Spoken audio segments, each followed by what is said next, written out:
Hello, my friend. Today I will tell you another long-forgotten legend. Close your eyes and let the magic transport you to Middle-earth. Our journey begins.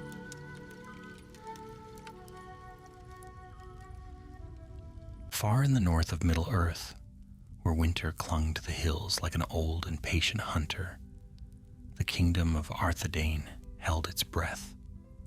Snow lay heavy on the fir-clad slopes, and the wind carried strange murmurs from the east, whispers that chilled even the hardiest ranger. It was in these uneasy days that Captain Aradhel of the Dúnedain rode the borders, watchful and weary, seeking signs of the shadow creeping south from Angmar. Aradhel was young for a captain, yet already burdened with more duty than ease.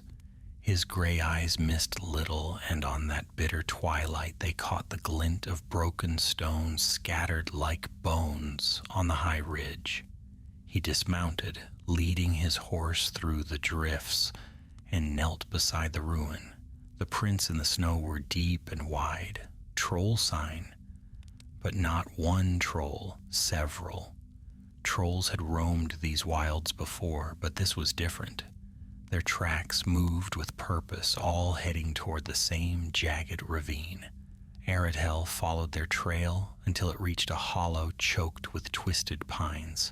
There he found what chilled him more than the cold, a crude banner of black cloth, smudged with the symbol of a clawed hand, Angmar's mark. That night he returned to Fornost with haste, frost crusting his cloak, fear riding beside him.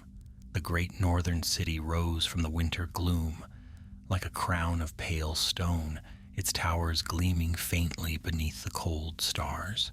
He passed under the gate and crossed the echoing courtyard to the council chamber, where a fire crackled and the air smelled of parchment and pine resin.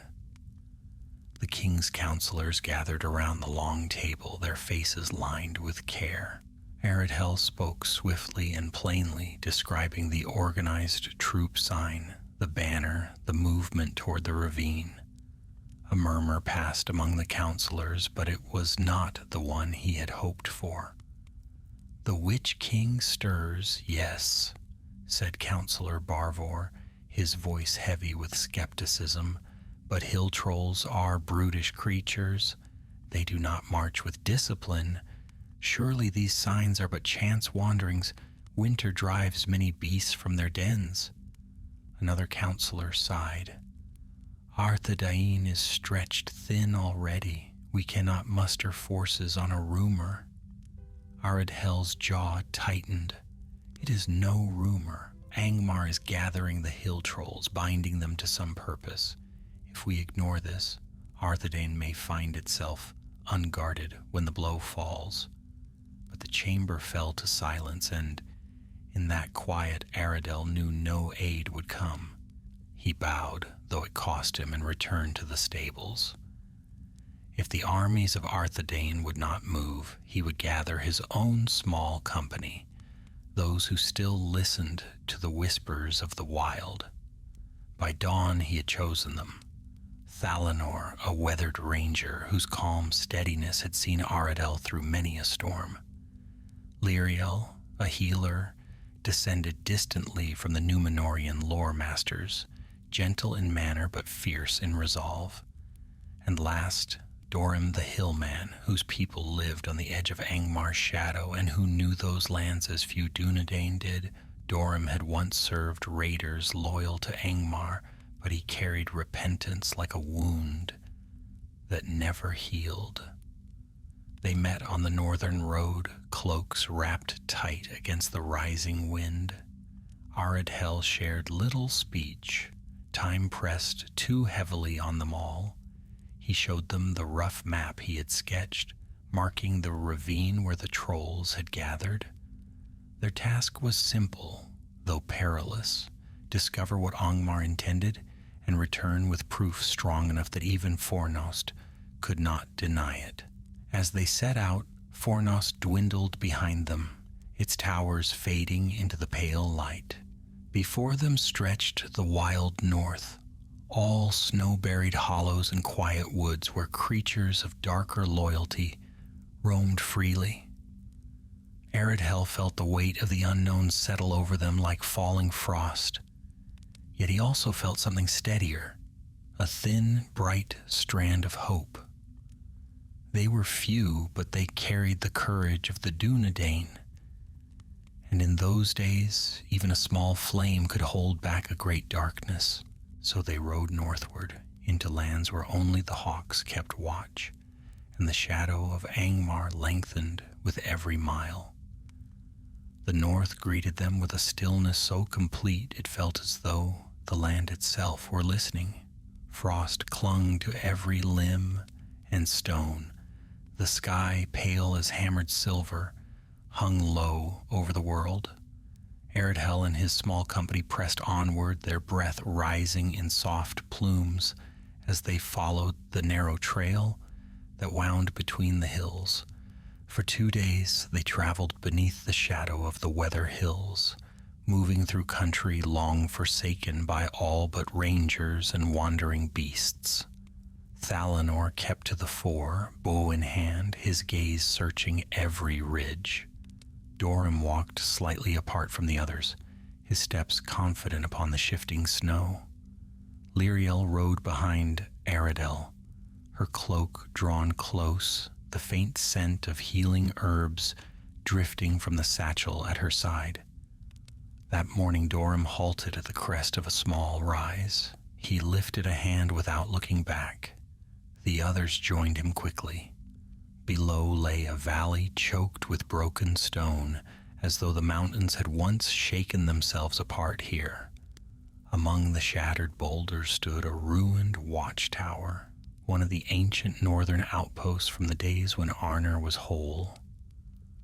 Aridhel felt a tightening in his chest. "We rest there," he said. "The tower will hide our fire, and the stones will shield us from the wind." The descent was slow, for the path was steep and treacherous in the deepening snow. When they reached the base, Thalanor circled the ruins, wary as a wolf. Only when he gave a curt nod did the others enter the tower's shell. The roof had long since collapsed, leaving only a ring of weathered stone walls. Still, it was shelter of a kind. They lit a small smokeless fire and warmed their hands. The shadows flickered on the walls like restless spirits. Dorim crouched by the flames, staring into them. "This place was once a guard post," he murmured. "My father spoke of these old towers. The Dúnedain built them to watch the passes, for foes came often from the east in those days." Aridhel nodded. "Aye, and now the same foe rises again." There was a quiet heaviness in the air, as though the stones themselves remembered the weight of forgotten battles. They ate sparingly, dried berries, tough bread, a strip of salted venison. Then Lyriel stepped away from the fire and lifted her lantern, its warm glow touching the walls. "Aridhel," she said softly, "come and see." She had cleared the snow from a half-buried slab of stone. Upon it was carved the faint outline of a star with 7 points, the emblem of the northern kingdom in its prime. Aridhel traced the carving with gloved fingers. "Even in ruin we endure," he murmured. The moment of quiet reflection was broken when Thalanor strode in from the cold, his expression sharp. "Riders," he said, moving fast across the ridge to the north. They extinguished the fire at once. The ruins fell into deep shadow. Aridhel signaled them to crouch low behind the broken wall. The wind rushed past, carrying faint echoes, a clatter of hooves, a guttural cry, the grinding stomp of creatures that were no horses. Dorim's face grew pale. "That is the sound of ram-footed wargs. If my ears are true." Aridhel peered through a gap in the stone. Across the moonlit ridge moved a dark column of shapes, trolls lumbering like moving cliffs, and behind them a handful of riders shrouded in heavy cloaks. Their mounts were hulking wargs, each with glowing eyes like embers in the gloom. The company watched in silence as the column passed, heading toward the western ravines. Aradel saw something else then. The trolls bore great packs lashed to their backs, burdened with wooden beams, iron spikes, ropes thick as a man's arm, tools of siege work. His blood ran cold. When the last of the shapes vanished into the night, Aradel rose slowly. Thalanor Dorim. Tell me I'm mistaken. Tell me this is not the making of a war engine. Thalanor did not answer. Dorim merely shook his head, sorrow plain on his weathered face. Angmar means to break something, he said. And soon. Lyriel gripped her lantern. We must go after them. We must, Aradel agreed, but we do not follow them blindly. If the Witch King is gathering trolls for a great strike, he will guard them with more than steel and teeth. They slept little that night, each taking turn to keep watch. Aradel drifted into a light rest only to wake from uneasy dreams, visions of a black tower rising over a land of ice, of a crown of iron blazing with fell light. He rose before dawn, heart pounding. The air was sharp and still, the first hint of snow on the wind. They set out before sunrise, heading northward along the Trolls' Trail. As the day wore on, the land opened into a barren plain, scattered with low ridges. The Trolls' footsteps were carved deep into the frozen ground, impossible to miss. On one ridge they paused, scanning the horizon. Dorim frowned. This is strange. They are not heading for Carn Dûm. Aradel stiffened. Carn Dûm was Angmar's dread stronghold in the far northeast. If the trolls were not going there, then they are moving toward the western pass, he said aloud, toward the hidden path that leads behind our northern watch forts. Thalanor looked grim. If they take that pass, they could strike Arthedain's defenses from behind. The forts would fall in a night, and the Witch King would be inside our borders before we even knew the blow had landed. Aradel finished. A cold dread settled upon them, heavier than snow. We must reach the pass before they do, Aradel said. Whatever awaits us there, we cannot let Angmar take it. But even as he spoke, the wind shifted. It carried with it a faint echo, distant, hollow, and chilling. A horn call, but unlike any sound of the Dúnedain. It was a cry of mustering, harsh as stone, grinding on bone. The company exchanged fearful glances. Angmar was already in motion, and the north was waking to war. The rising wind grew sharper as the day waned, carrying with it dry flakes of snow that stung the skin and blurred the far ridges. Aradel tightened his cloak and urged the company onward, for the trolls' tracks marched boldly across the land, indifferent to concealment. Their path was a scar of churned earth and trampled brush, leading ever westward toward the forgotten pass. By midday they reached a stretch of land where low hills rolled like frozen waves. Dorim crouched to examine the coarse footprints, his brow furrowed. They move swiftly, he muttered. Too swiftly. Trolls do not make such haste unless driven by a hard master.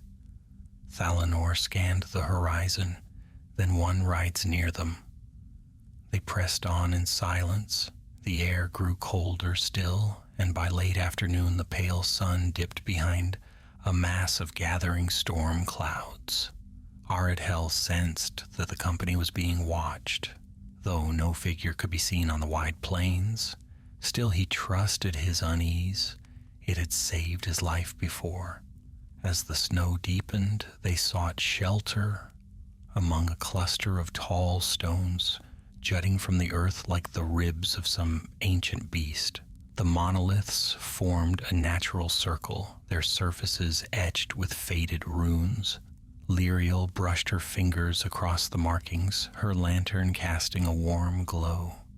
"These stones belong to the old kingdom," she murmured, "perhaps raised in the early years after the founding of Arnor."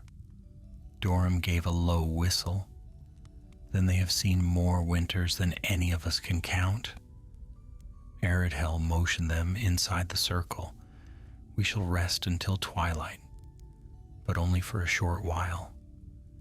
It was a grim comfort, but the stones shielded them from the first sweep of the storm. They ate sparingly once more and took brief turns warming their hands. Thalanor remained standing, his bow within easy reach. "Do you feel it?" he asked quietly. Aridhel nodded. "Something is out there." Even Darim seemed uneasy, glancing often toward the snow-blurred horizon. When the wind dropped for a short moment, the land fell silent, too silent. No cry of hawk, no rustle of winter-dry grass, no distant howl, only stillness, as though the world held its breath. Then the stillness broke. Far off to the north, a harsh sound rose, a deep bellow followed by the crack of wood and the clash of iron. Another cry answered it, higher and filled with frenzy. Liriel's face paled. "The trolls," she whispered. "No," Thalanor said, eyes narrowing. "Something else hunts them." Before Aridhel could speak, the ground trembled. A distant crash echoed from the plains, then another. The company climbed atop one of the tall stones, straining to see. Through the swirling snow, immense shapes moved. At first, Aridhel thought they were more trolls, but then he saw the wings. Great shapes swept across the sky, creatures of shadow and leathern flight, not fully visible, yet black as night even in the storm's dim light. "Fell beasts," Aridhel breathed, "though these seem smaller than those the Witch King uses." Dorim shuddered. "Angmar breeds such things in hidden pits. They prey on anything the Witch King deems unworthy to live." The beasts swooped low, shrieking. Trolls bellowed and swung their heavy clubs, trying in vain to fend off the winged creatures. The clash churned the snow into a wild dance of frost and shadow. Aridhel felt a grim dread settle.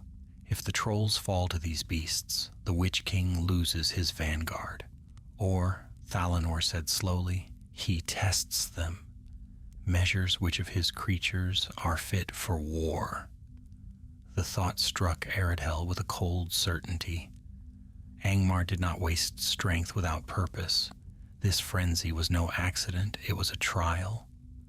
As they watched, one of the beasts broke from the swarm and swept low across the plains, gliding toward the stone circle.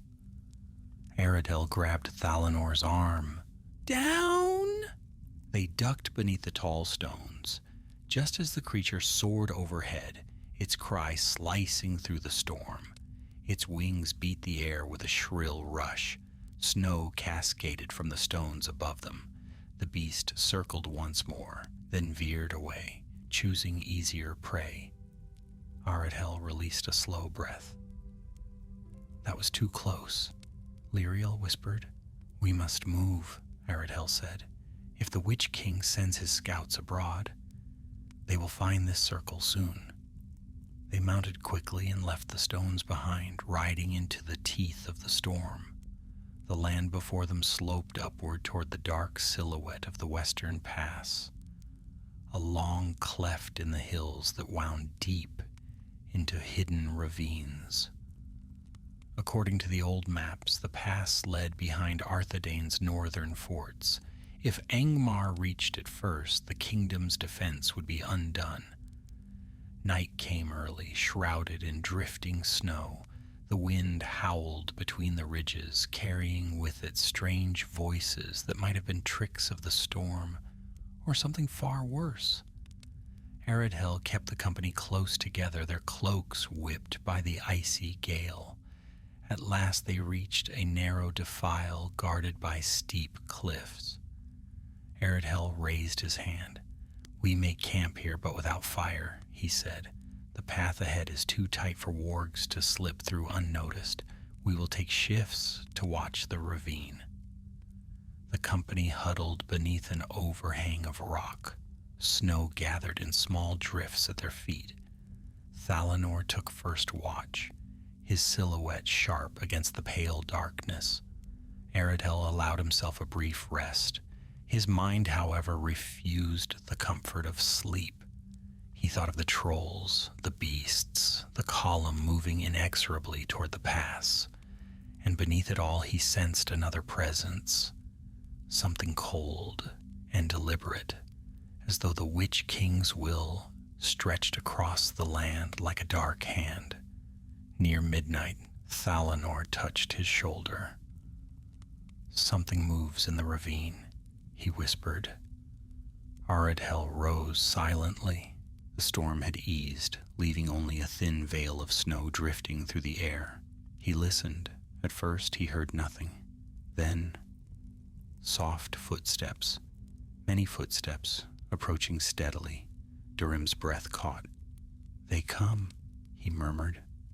Aradhel motioned for silence and stepped out from the overhang, his hand on his sword hilt. The ravine stretched before him like a pale throat. The sound grew louder, crunching snow, the rasp of heavy breath. Shapes emerged from the darkness. Not trolls, not wargs. Men, clad in furs and piecemeal armor, their faces marked with harsh lines of paint. Hillmen, tribes long bent beneath Angmar's shadow. Their spears glinted faintly in the moonlight. The leader stepped forward, his eyes cold. "Dúnedain," he said, "you stand in the path of Angmar's host." Aradhel drew his sword. "And you," he replied evenly, "stand in the path of Arthedain." For a heartbeat, no one moved. Then the first spear was raised. The pass would be won only in blood. The first spear arced through the cold air with a hiss like an angry serpent. Aradhel twisted aside, the point tearing past his cloak, and in a single swift motion he swept his blade upward, catching the weapon's shaft and driving it into the snow. Thalanor loosed an arrow before the spear struck the ground. It found its mark in the shoulder of a charging hillman who tumbled with a cry. The narrow ravine erupted into chaos.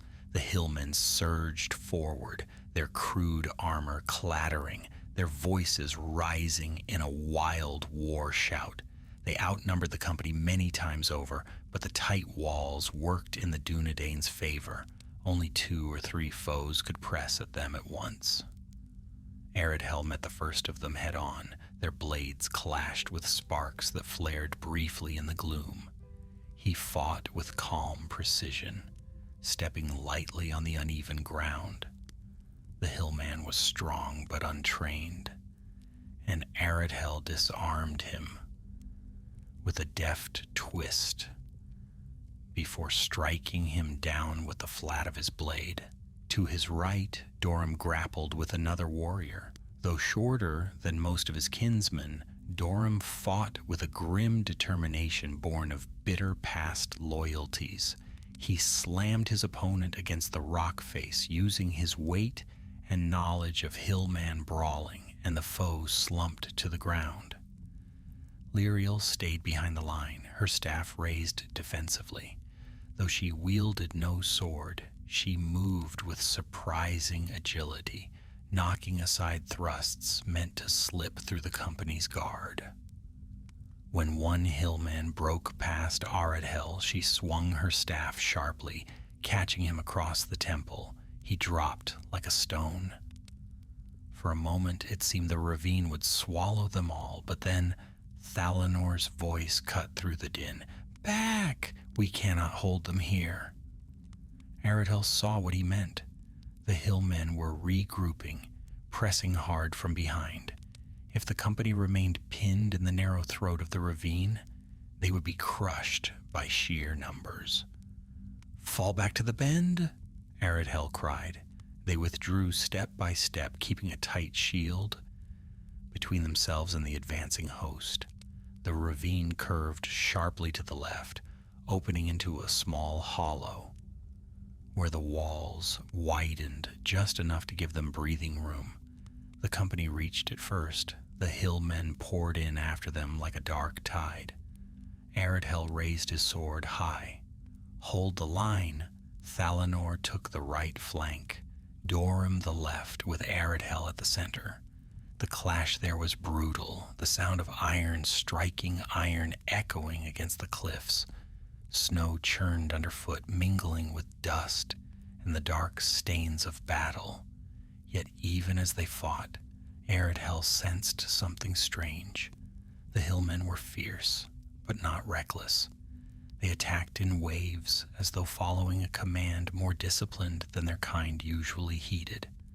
And their eyes, cold, clouded, strangely empty, spoke of a will not entirely their own.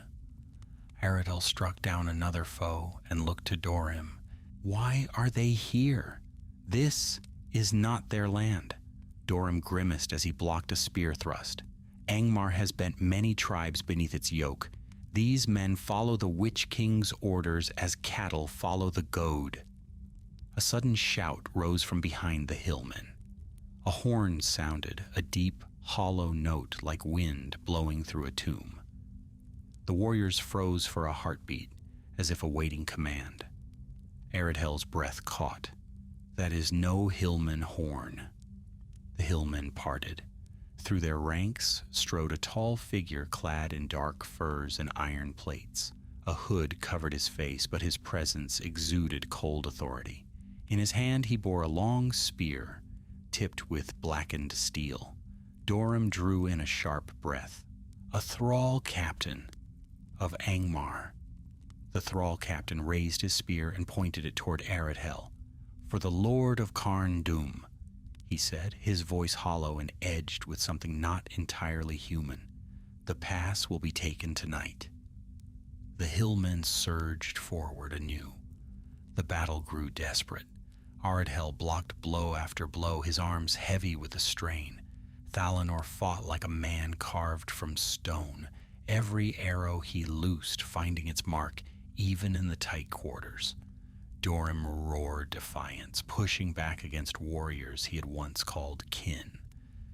Lyriel moved between them all, her lantern casting a golden halo that seemed to drive back the encroaching shadow. But still the enemies came. Then the thrall captain lunged. He moved with unnatural speed, thrusting his black spear toward Aradhel's chest. Aradhel barely caught the shaft on his blade, sparks leaping from the clash. The force of the blow drove him back a step. The captain pressed harder, his hooded face turning slightly. Beneath the shadow, Aradhel glimpsed eyes pale as moonlight, devoid of warmth. "You cannot hinder what has already begun," the thrall murmured. "The Witch King sees your steps. All paths you take lead to ruin." Aradhel gritted his teeth. "Then let ruin come for me last." With a sudden surge, he broke the spear's angle and struck. The thrall captain staggered but did not fall. His cloak billowed as though stirred by a wind Aradhel could not feel. A chill swept over the hollow, dimming Lyriel's lantern. A shadow magic, faint but present. The thrall captain raised his spear for another strike, but before it fell, a sharp whistle cut through the air. Thalanor's last arrow flashed past Aradhel's shoulder and buried itself deep in the captain's side. The thrall gasped, a rasping, hollow sound. He dropped to one knee, clutching the shaft. His form flickered once like a dying torch flame, then stilled. At the sight, the hillmen faltered. Their formation broke, and fear cracked the clouded glaze over their eyes. One by one they backed away, then fled into the ravine, their cries swallowed by the storm. Silence fell. Arid hell sagged against the rock, breathing hard. Thalanor lowered his bow, exhausted. Dorim spat in the snow, muttering an old curse of the hills. Lyriel knelt by the fallen captain, though she did not touch him. "There is sorcery upon him," she whispered. "A binding, not as strong as the Nazgul's power, but of the same darkness." Aridhel's gaze hardened.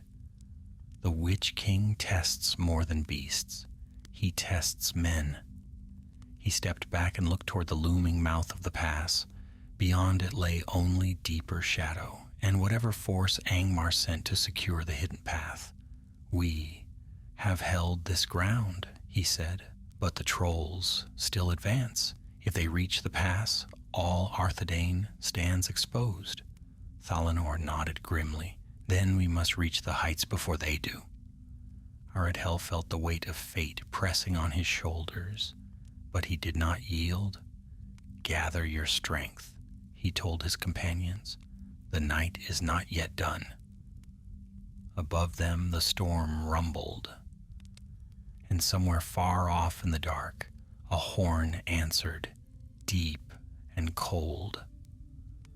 The storm thickened as night stretched over the north, yet the company moved without pause. The ravine behind them lay littered with the remnants of battle. Broken spears, scattered shields, and the still form of the thrall captain, whose presence had chilled the very air. They left the hollow in silence, for time pressed like an iron hand upon them. Dorim led the way, his steps sure in the snow. "The pass lies beyond these cliffs," he said in a low voice, "but there is more than stone waiting in those heights. Angmar wards its chosen paths, even in lands it does not yet own." Aridhel nodded grimly. He could feel it too. The air grew heavier with every stride, as though unseen eyes followed their movements from the shadows of the crags. Thalanor walked close at his side, alert as a hawk even in the dim light. Lyriel came last, her lantern shielded beneath her cloak, but still shining faintly, its golden glow a quiet defiance against the deepening gloom.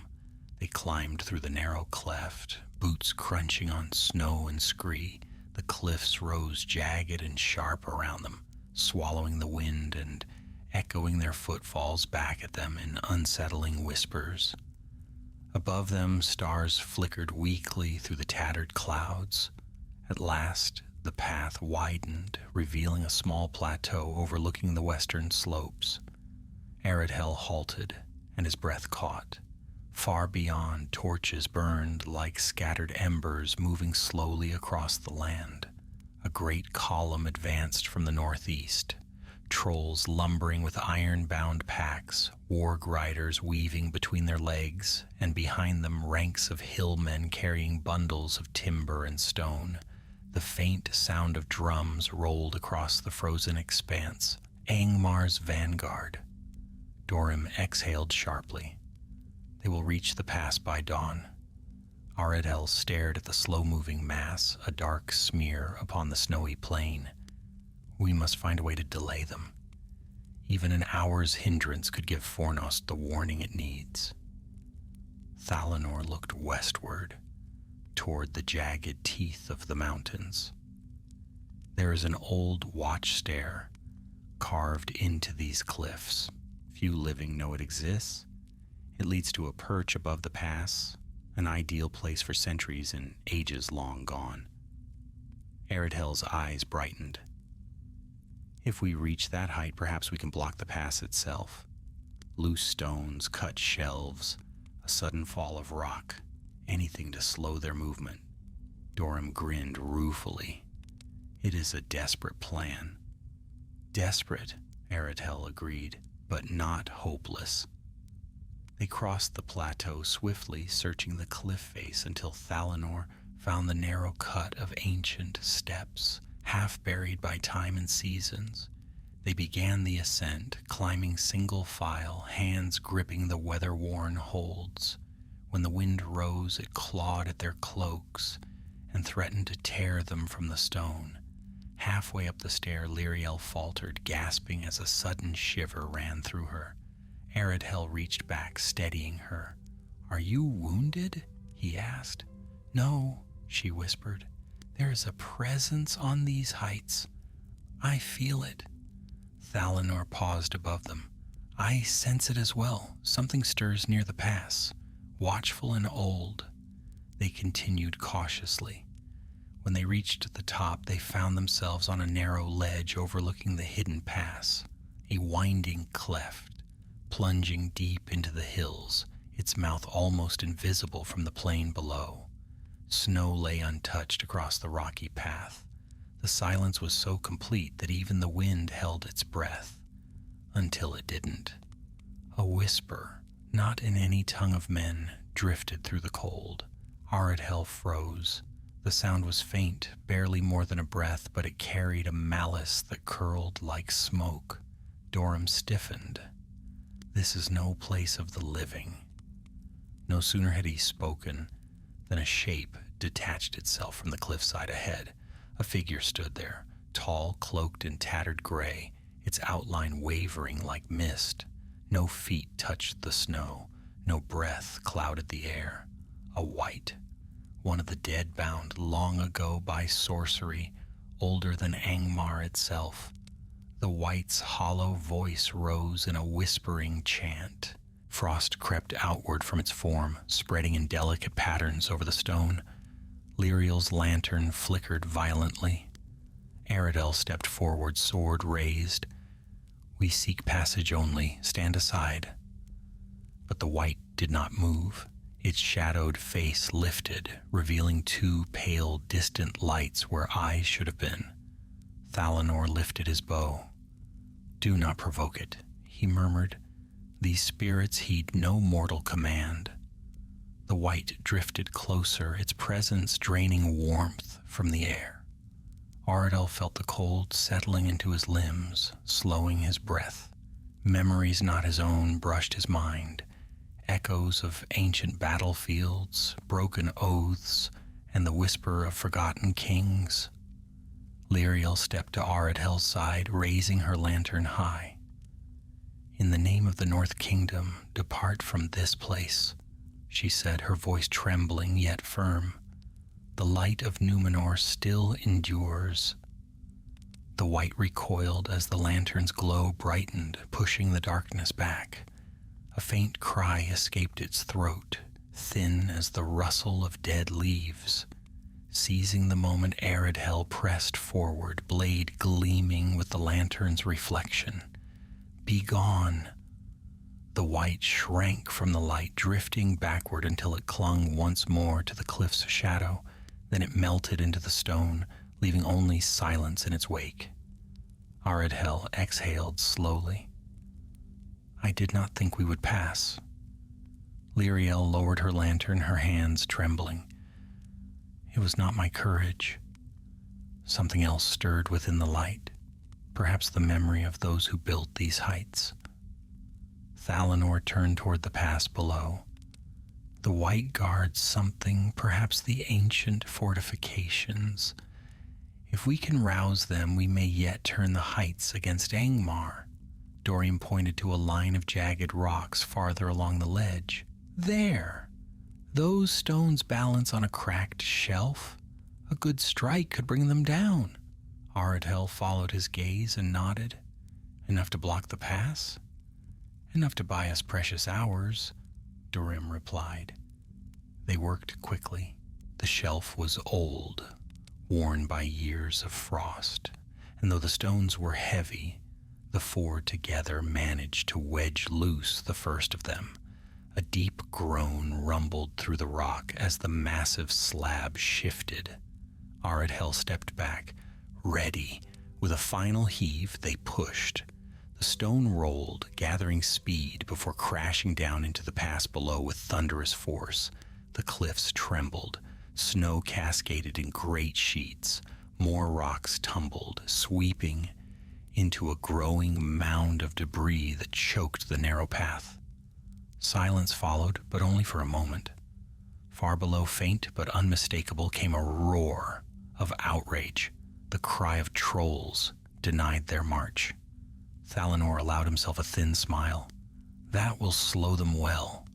Aradhel felt hope stir, but only briefly, for then, carried on the wind, came a sound none of them expected, a horn call, deep, cold, echoing from far across the plains.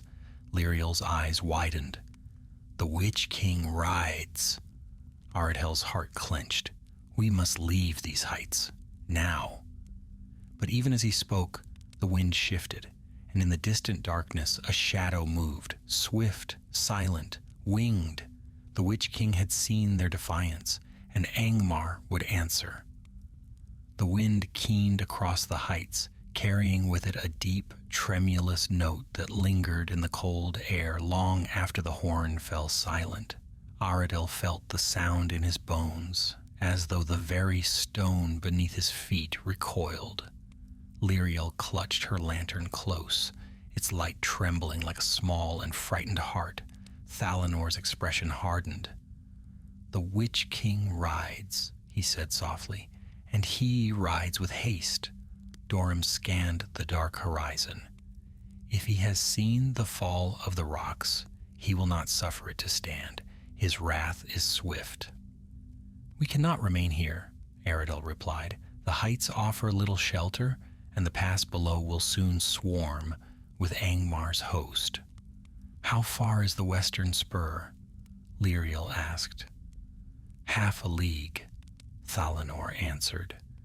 There is a hunter's path that descends toward the lower valleys. It is narrow, but it will take us beyond the Witch King's first sweep.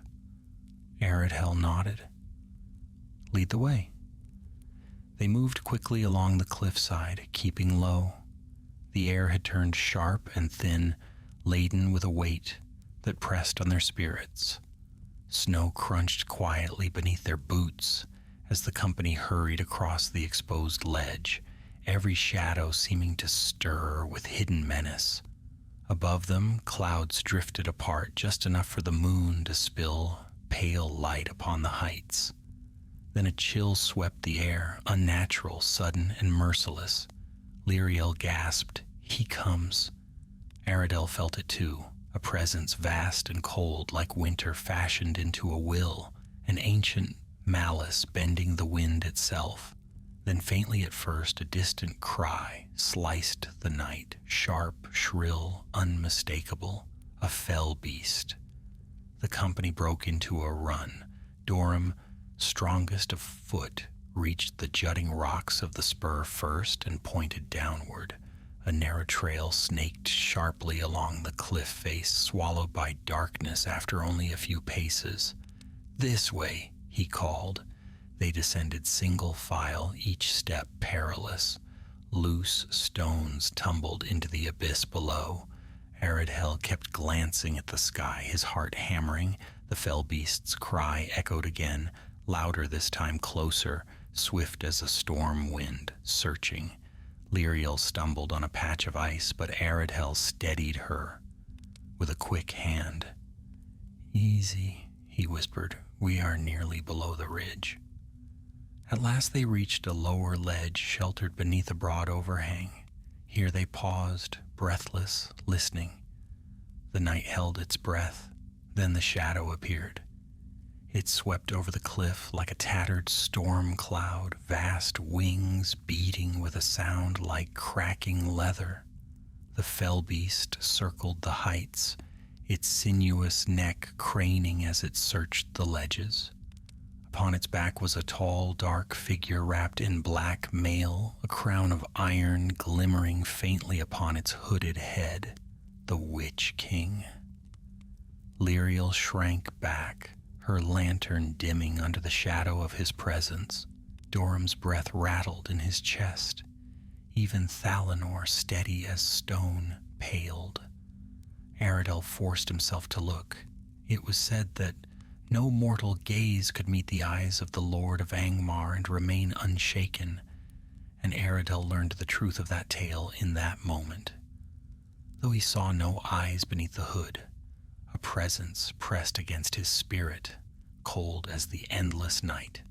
The Witch King raised a gauntleted hand. The fell beast shrieked and dove lower, its wings slicing the air. Snow whipped into a frenzy around the creature. It glided past the ledge where the company hid, so close that the stench of its breath filled their lungs. Lyriel trembled. Dorim pressed his back against the stone, his teeth clenched in silent fear. The Witch King's voice drifted through the storm, a whisper thin and cutting, yet echoing with power. I smell defiance in these heights. Aradel felt the words coil around his heart, threatening to break his will. He clutched his sword hilt until his knuckles whitened. The fell beast circled once more. Its claws scraped the cliffside. Stones rained down, but the overhang shielded them. The shadows held firm, and after a long moment that stretched into eternity, the Witch King turned his beast toward the pass below, where trolls raged and hillmen shouted in confusion at the blocked path. His fury thundered across the heights like a storm breaking. The fell beast dove into the ravine, and the company was left alone. For a time, none of them spoke.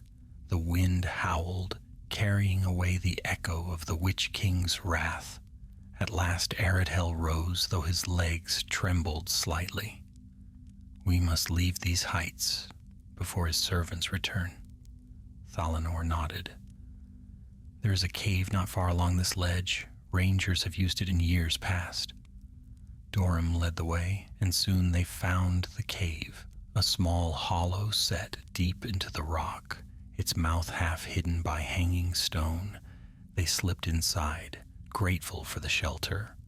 Aradel lit a small, shielded flame to warm them. The cave smelled of old earth and pine resin. Roots dangled from the ceiling like withered fingers. For a time they rested, though none could sleep. The memory of the Witch King's passing clung to them like frost. Lyriel broke the silence. He knows we hindered him.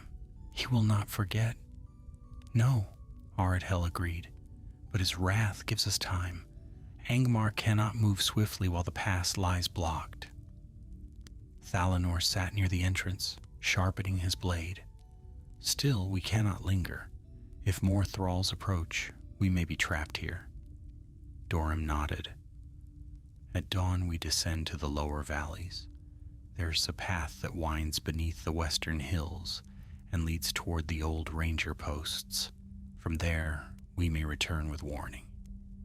Aradel looked toward the cave mouth where snow drifted softly past the opening. Then at dawn we ride. The companions settled as best they could. Aradel leaned against the cave wall, exhaustion settling over him like a heavy cloak. Yet even as his eyes closed, he felt the north watching them, felt the weight of ancient powers stirring in those heights. And far below, beyond the ridge, the roars of anger from trolls and the shouts of hillmen echoed against the cliffs, mingled with the furious cry of the fell beast. The Witch King would not rest, and neither could they. Dawn came late to the north, a pale and hesitant light that crept over the mountains like a weary traveler. Within the cave, the company stirred, stiff and silent, the memory of the Witch King's shadow still weighing upon their spirits. Aradel rose first, careful not to wake the others, and stepped to the mouth of the cave. The world outside lay quiet beneath a mantle of frost. The storm had passed in the night, leaving the sky clear and sharp as glass. The sun had not yet breached the horizon, but its first glimmer touched the distant peaks with a faint golden hue. All seemed peaceful, too peaceful, Aradel thought. The kind of stillness that hides danger beneath its surface. Thalanor joined him, adjusting the worn strap of his quiver. "No movement below," he said softly. "The pass is blocked still." Angmar's vanguard stirs in confusion. Aredhel nodded. "Good. The more time they waste clearing the rocks, the better chance Fornost has of preparing." "But the Witch King will not remain idle," Thalanor added. "His fell beast circled the heights long after we took shelter. I fear he searches still." "Then we move swiftly," Aredhel replied. The others woke and gathered their things. Dorim doused the small flame they had kept within a shielded niche. Lyriel tightened the straps of her satchel, her face pale but resolute. Before they left, Aredhel looked once more out across the heights. Far below where the pass wound between the cliffs, he saw dark shapes milling, trolls laboring to heave aside the fallen rocks, hillmen shouting in disarray. Yet the blocked pass remained firm, and a thin hope stirred within him. They set out along the narrow ledge that wound westward. The path was treacherous with patches of ice hidden beneath fresh snow, but Dorim walked it with ease, guiding them toward a cleft in the cliffs where the hunter's path descended. Far below, the western valleys stretched like an open hand, rolling hills, scattered copses, and the faint glimmer of a frozen stream. "If we reach the valley floor," Dorim said, "we can cross the lowlands before the host finds a new route." "And from there?" Lyriel asked. "There is an old ranger post in the birchwood," Thalanor answered, "a hidden place where messages are kept, and from which a rider could flee west at once." Aredhel nodded. "Our task is clear. We bear warning to Fornost." But as they began their descent, a harsh cry split the morning air. Aredhel froze. Another cry answered it, closer. The sound echoed across the cliffs, bouncing like a cruel reminder between stone walls. Lyriel's face blanched. "The fell beast?" "No," Thalanor said, listening intently. "Smaller, winged wolves, perhaps. Angmar keeps many creatures for its scouts." Dorim hissed a breath between his teeth. "Snow wargs." Aredhel drew his blade. "Then we must be swift but silent. Move." They descended the path as quickly as they dared. Snow wargs were smaller than their larger kin, but far more cunning and able to scale heights no wolf should. Their keen noses would find the company easily if they lingered. Halfway down, Dorim halted suddenly, lifting a hand for silence. Aredhel heard it too, faint scratching upon stone and the soft, panting breaths of something climbing nearby. Thalanor whispered, "They are beneath us." "Keep moving," Aredhel said. The path wound onto a wider slab of rock. Beyond it, a low ridge led toward the valley. They hurried across the open stretch, only for Dorim to curse under his breath. 3 snow wargs emerged from a fissure in the cliff, white as hoarfrost, eyes burning with pale fire. Their sleek bodies rippled with sinew as they crouched, ready to spring. Behind them crawled 2 hillmen, lean and sharp-faced, armed with hooked spears. Scouts. One of them pointed. "There! Dúnedain!" The wargs leaped. Thalanor's arrow flew before the first beast left the ground. It struck the warg in the chest, sending it tumbling into the snow. Dorim met the second warg with a shield he had taken from the fallen hillmen the night before.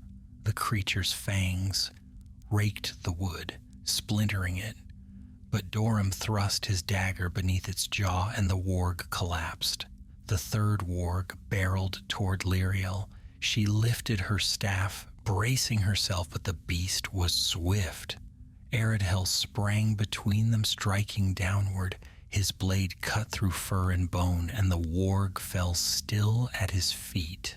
The hillmen hesitated, taken aback by the swift defense. Dorim advanced on them with a growl that echoed through the stones. Seeing their odds shifted, they fled back into the fissure. Aradel wiped his blade on the snow. Angmar's scouts are too close. We must reach the valley before more come. Thalanor looked skyward. And before the fell beast returns. They crossed the ridge at a swift pace and descended into the valley. The air warmed slightly as they left the heights behind, though a biting wind still swept across the open fields. The snow lay deep but manageable. Their boots left a clear trail through the white expanse, but at that moment, stealth mattered less than speed. As they approached the birchwood, the pale trees rose like slender sentinels, their branches etched against the sky. Between them ran a narrow glade through which the frozen stream wound, its surface shining like polished glass. The ranger post lay hidden among these trees, a modest shelter built into a low hill covered with brush and snow. Thalanor brushed aside the concealing branches and revealed the narrow entrance. "Inside," he said, "we must leave our warning and depart at once." Aradel ducked into the dim interior. The post consisted of a small hollow, with a stone shelf where messages were placed, wrapped in oilcloth to protect them from damp. Old ranger signs marked the walls, carved runes indicating directions, patrol routes, dangers long past. Aradel found a scrap of parchment, and with his travel ink he wrote swiftly, "Angmar gathers trolls and wargs for a march upon the western pass. The Witch King rides. The path is blocked for now, but will not hold long. Fornost must ready its defenses at once." He sealed the message and placed it in the wooden box, then turned to Thalanor. "Now we go." But Dorim, who stood near the entrance, suddenly stiffened. He whispered, "We are not alone." Aradel reached the doorway. There, at the edge of the glade, stood a single figure, clad in patched furs, leaning on a crooked staff. A woman, aged and bent, her hair a tangle of frost-touched gray. Her eyes were cold and pale as river ice. Thalanor hissed, "A witch of Angmar." The woman lifted her staff. The trees around her shuddered, and a thin mist began to coil at her feet.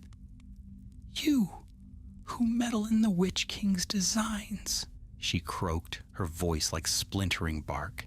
"You have hindered his march, but you shall not flee these woods." Aradel drew his sword. "We have no quarrel with you. Stand aside." She smiled, revealing teeth like yellow shards. "Your quarrel is already chosen. The Lord of Carn Doom has marked you." The mist thickened, swirling toward the ranger post. Lyriel stepped forward, lifting her lantern. Its light flared, cutting through the mist. "Back," she commanded. "This place stands under the protection of the Dúnedain."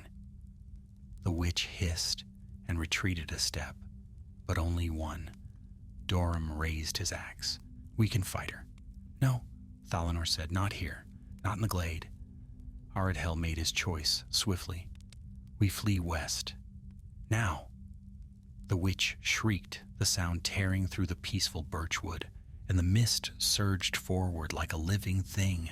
The mist lunged like a pale serpent, curling around the birch trunks and racing across the snow toward them.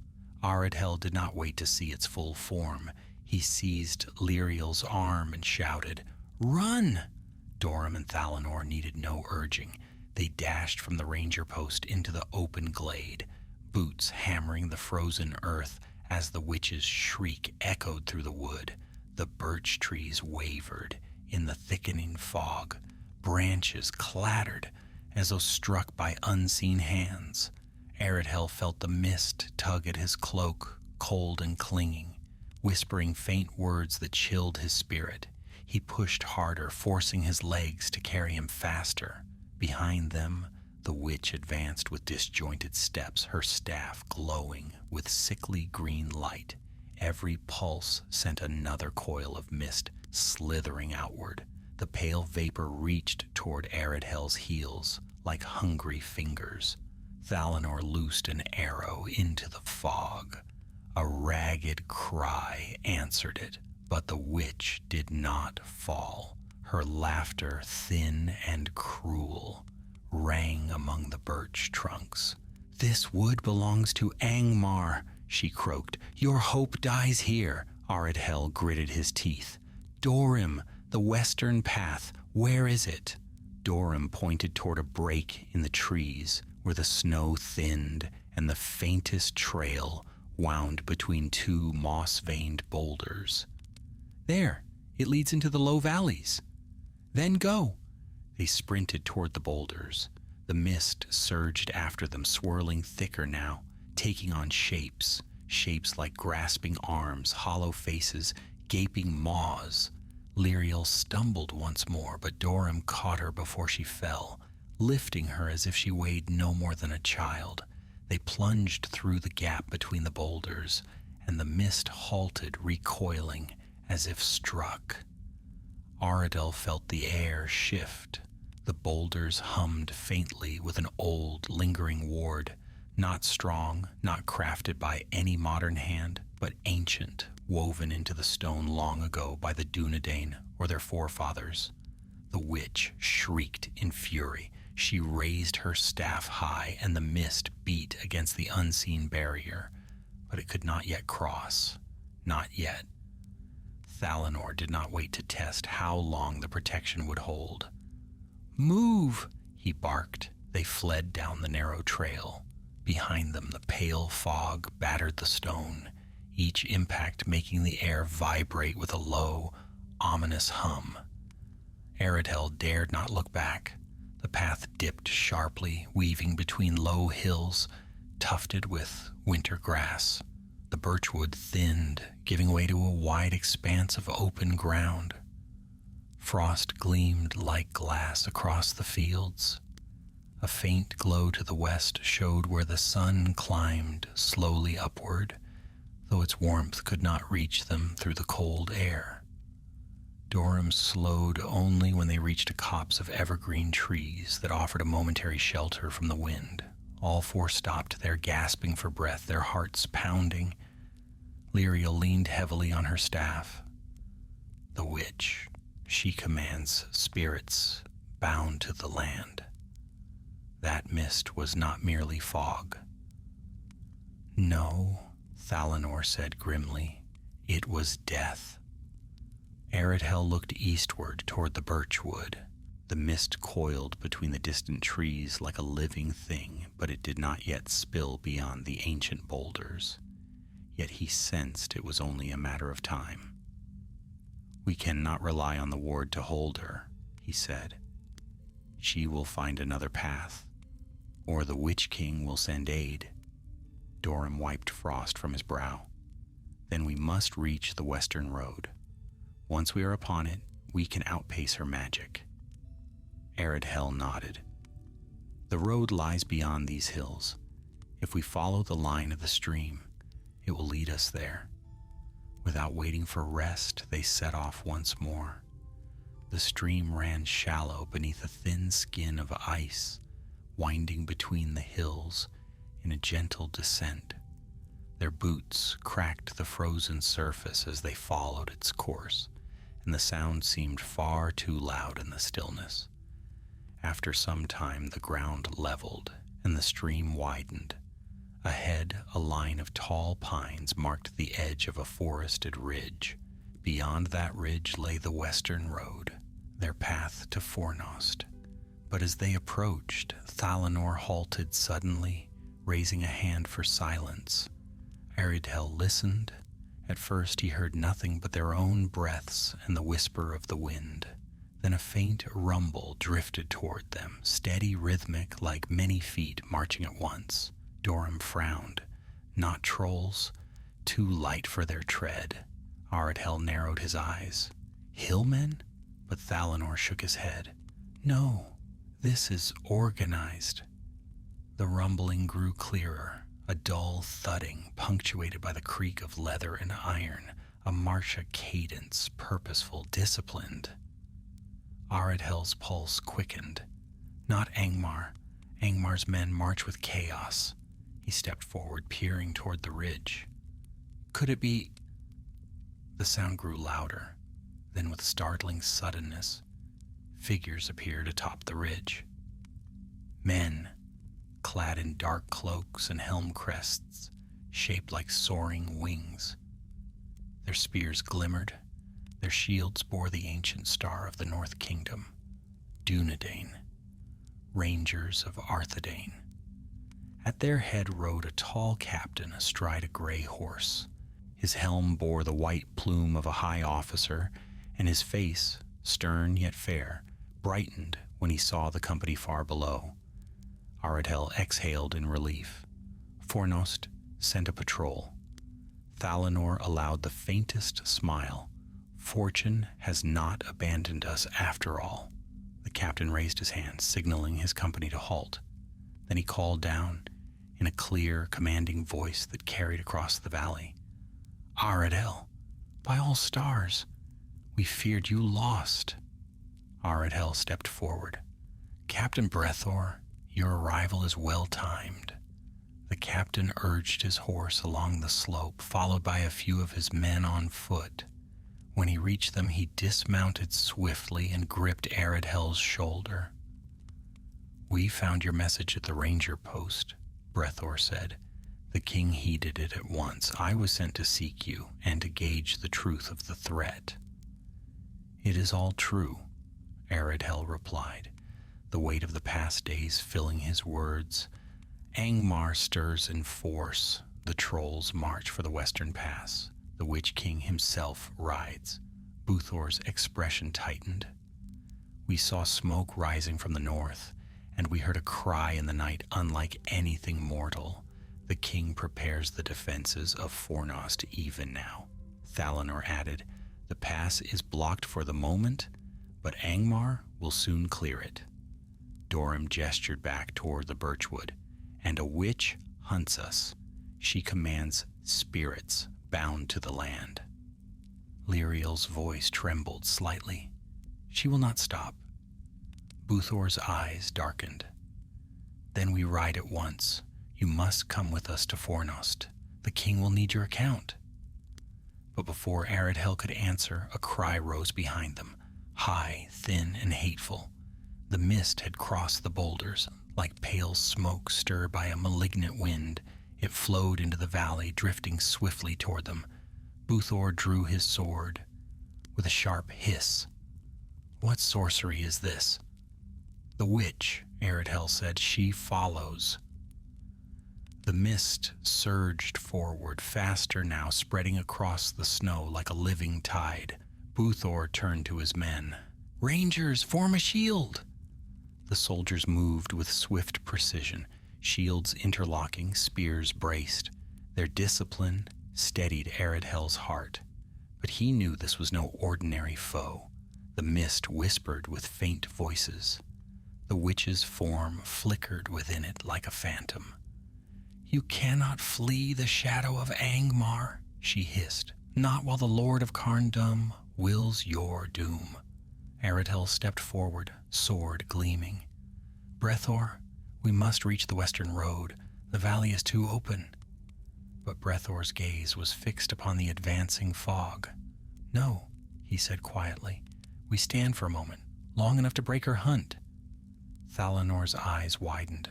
Buthor, but the captain lifted his spear. For Arthedain, he cried.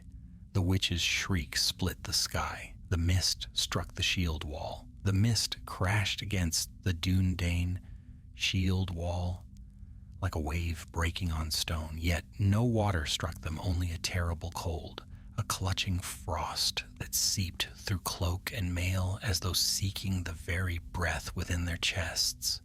The rangers staggered, their shields trembling beneath the impact of something unseen yet weighty as iron.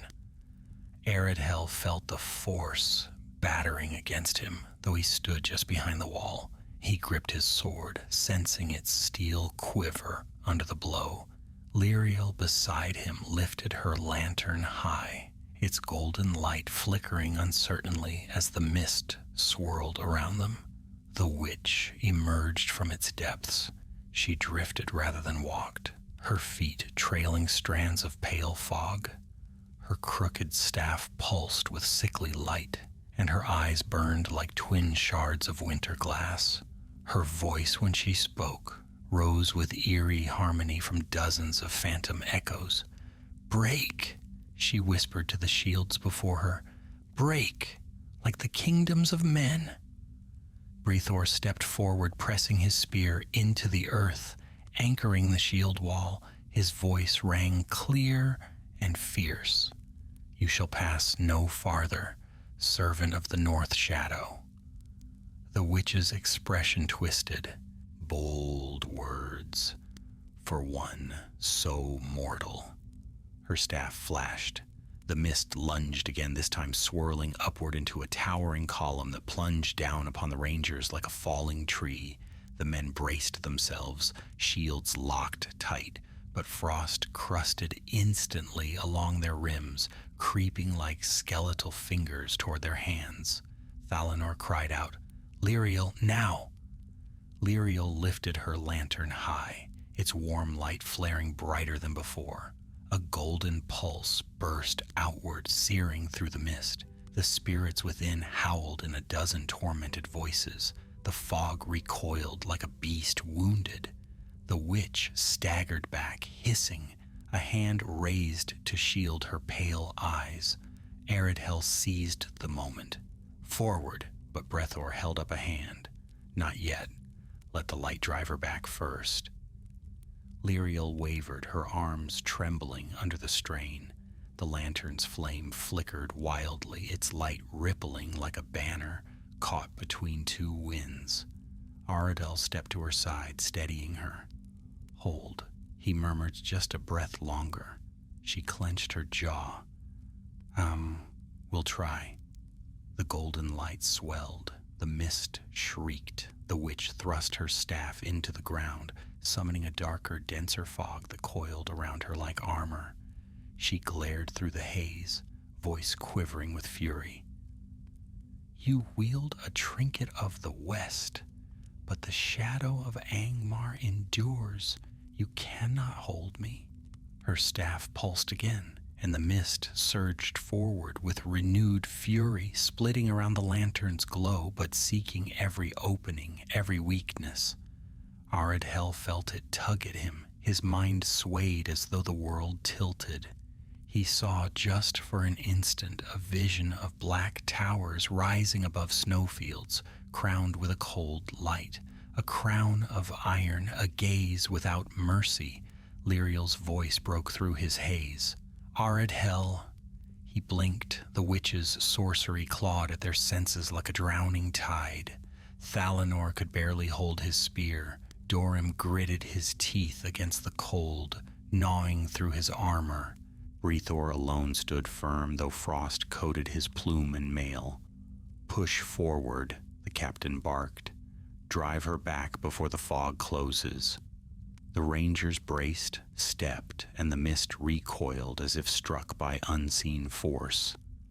Lyriel gasped. Her lantern blazed brighter than before, not golden now, but white, as pure and sharp as starlight.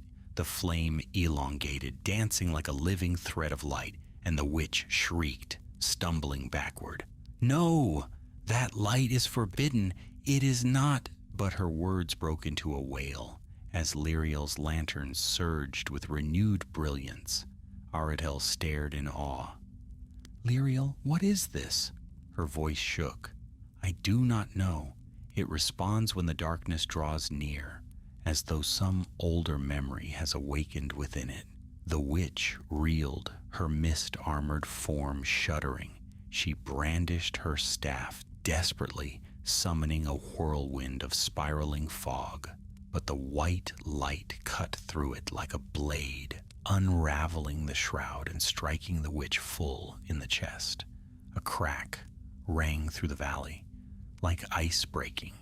The witch screamed, her form shriveled, collapsing inward as though consumed from within.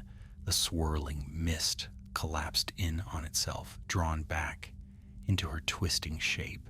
She reached toward them with a skeletal hand, but the light flared once more, and her body dissolved into a scatter of pale embers that faded on the cold wind. Silence fell. The fog blew apart into harmless wisps, drifting across the snow. The oppressive weight on Aradhel's spirit lifted at once like chains breaking. Brethor lowered his spear slowly. "By the valor," he murmured. "What sorcery was this?" Dorum spat into the snow. "A witch of Angmar, rare and deadly, but none I've heard of have fallen so swiftly." Thalinor's gaze moved to Lyriel, who sagged to her knees, breath shaky. "It was not her strength," he said quietly. "It was the lantern." Lyriel held it up weakly. Its flame had dimmed again, returning to its gentle golden glow. "I felt something old," she murmured, "a presence within the light, as if the lantern remembered a purpose that I do not." Aradhel knelt beside her. "You saved us all." Brethor sheathed his sword with a long exhale. "We cannot linger. If a witch pursued you, the Witch King himself may not be far behind. We must reach Fornost before dusk." Aradhel nodded, rising. "Lead us." The rangers formed ranks again, this time with Aradhel and his companions at their center. They moved swiftly westward, following the line of the frozen stream until it emptied onto the wide western road, a straight, snow-clad path cutting through the hills toward the heart of Arthedain. The company marched in silence for a time, each lost in thought. The witch's defeat weighed heavily on them, not in sorrow, but in the knowledge of what power hunted the north. Aradhel looked often at Lyriel, who walked quietly beside him. Her lantern glimmered softly in her hands. "What do you think awakened the light?"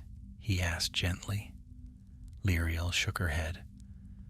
"Perhaps the lantern belonged once to a lore master who walked among these lands.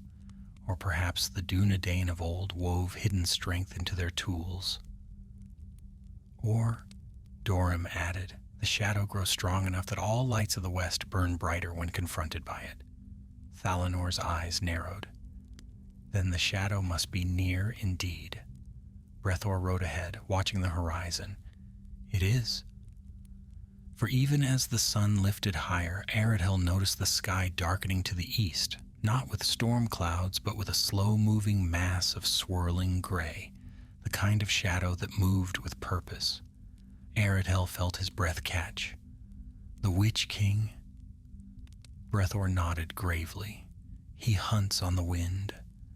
We must outrun him." The western road stretched before them, long and white beneath the sun. Behind them the shadow followed. They hurried along the western road, their shadows stretching long upon the snow as the pale sun climbed higher.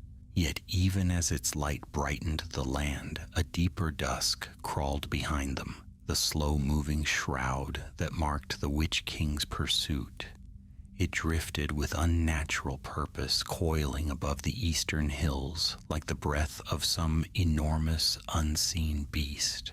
Brethor set a swift pace, his men marching in disciplined lines. The crisp crunch of boots on snow rang through the still morning.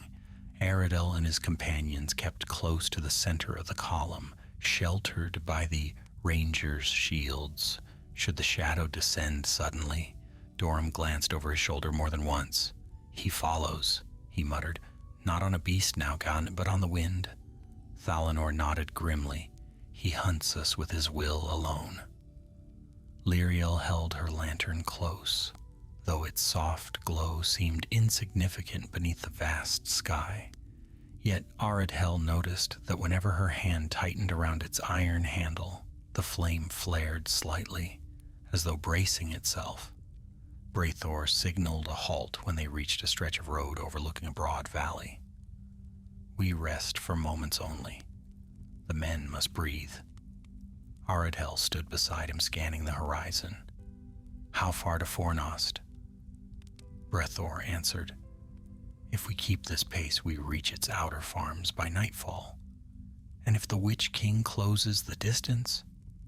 Braithor's eyes hardened. "Then we die with blades in hand.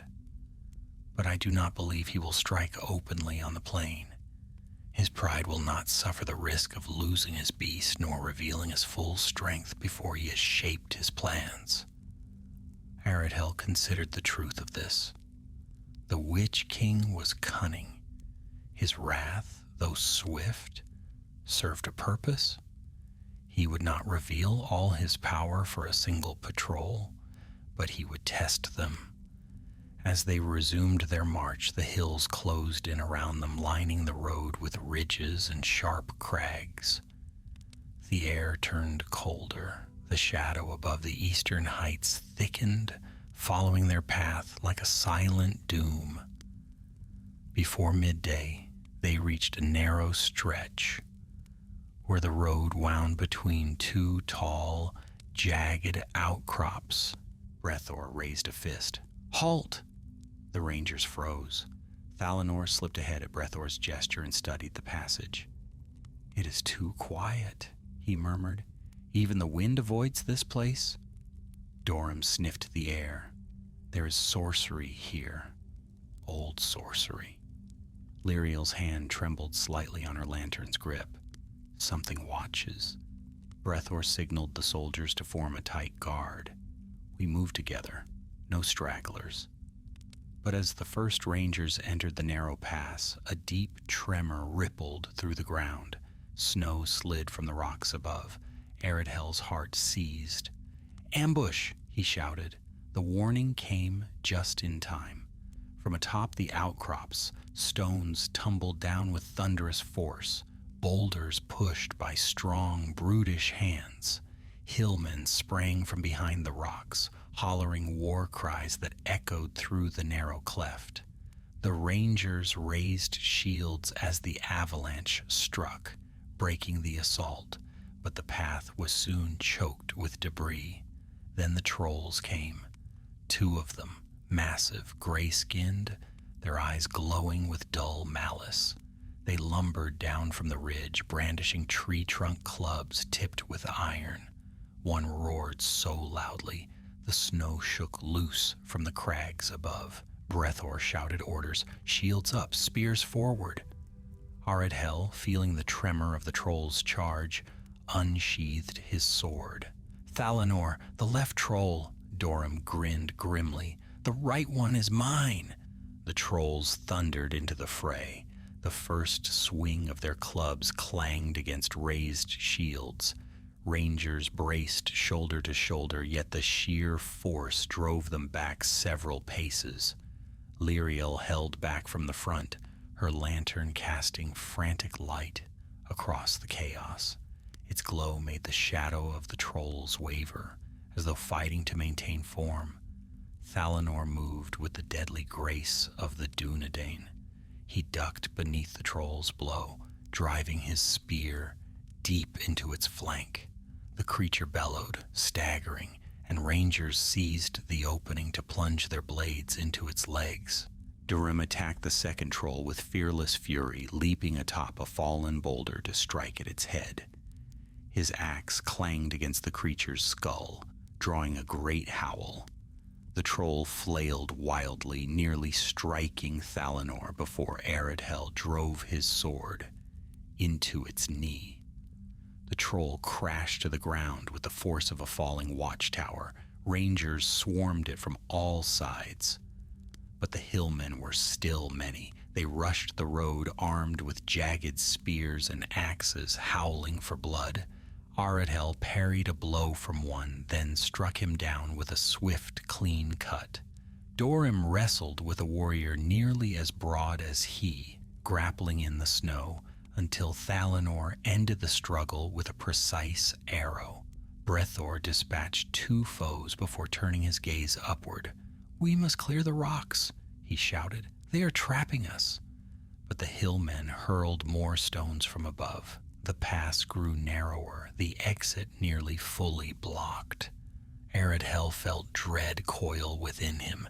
If they were trapped here and the Witch King descended, their doom was certain. Lyriel's lantern glowed brighter now, flickering wildly as though urging itself toward action.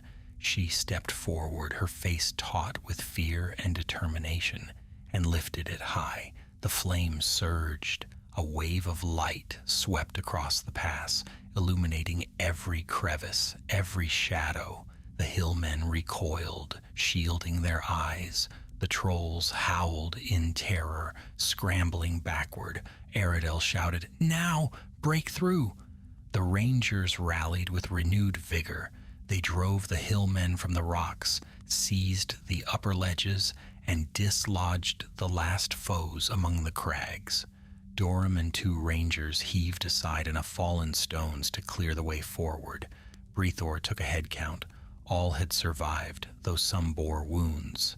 He nodded once, solemn and fierce. "We move, now, before the shadow descends." But Aradhel noticed something grim. The light of Lyriel's lantern flickered weakly now, its earlier brilliance drained. "Lyriel, are you unharmed?" he asked. She nodded faintly, though pale. "The lantern's strength wanes when the darkness presses close. It is not limitless." Aradhel looked eastward. The shadow above the hills had grown larger, closer. Brethor followed his gaze. His voice dropped to a low murmur. "He comes." A shudder ran through the company. "We run," Brethor commanded. "Full pace." The rangers broke into a swift march, nearly a run. The western road stretched long before them, but Fornost's distant fields lay just beyond the next rise. Snow flew beneath their boots. The air sharpened with urgency. Aradhel felt his heartbeat thundering in his ears.